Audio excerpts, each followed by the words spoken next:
যেন কাল বৈশাখীর দিগন্ত জোড়া মত্ত ঝাপটা, রাওয়ালপিন্ডিতে ইতিহাসের নতুন বাঁকে বাংলা। হাসান মাহমুদ নাহিদ রানাদের হৃদয়ে আমার সোনার বাংলা, আমি তোমায় ভালোবাসি। ওদের খেলায় যেন বটের ছায়ায় তরুণ মেধাবী শিক্ষার্থীর শানিত কথার ঝলসানি। পাকিস্তানের মাটিতে পাকিস্তানের বিপক্ষেই টেস্ট সিরিজ জয়, নতুন বাংলা অকুত ভয়।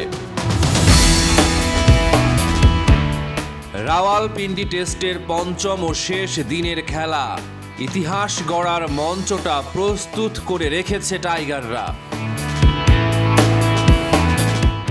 বিনা উইকেটে 42 রান নিয়ে খেলা শুরু করে বাংলা, আরও 143 রান চায় ওরা।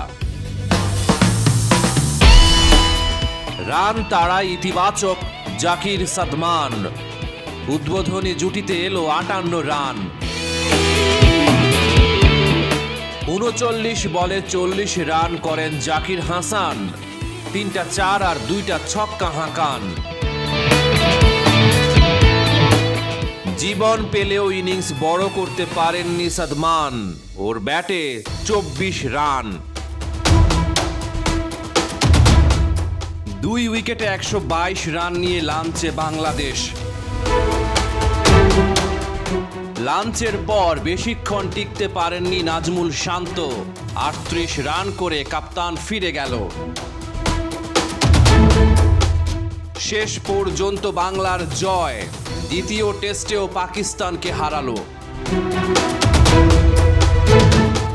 রাওয়ালপিন্ডিতে নয়া ইতিহাস গড়ল টাইগাররা, পাকিস্তানকে পাকিস্তানের মাটিতেই দিল বাংলা ওয়াশের লজ্জা। এটাই বাংলাদেশ ক্রিকেট ইতিহাসের সেরা অর্জন কিনা জমতেই পারে তর্কটা। রহমান পেয়ার, 71।